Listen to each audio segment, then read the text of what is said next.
po siya Faustino Garcia, taga Zone 10, kita San Jose City.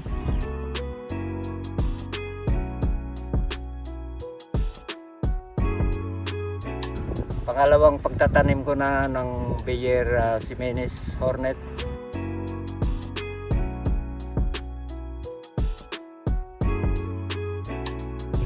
Nakita ko matibay siya, hindi siya bulukin, mabigat sa timbang. Katunayan nga po, meron po akong 3 piraso na, 4 na piraso. Ang naging timbang po ay 1,5 kilo. Kaya ito po ang tanim ko ngayon ng Jimenez Hornet.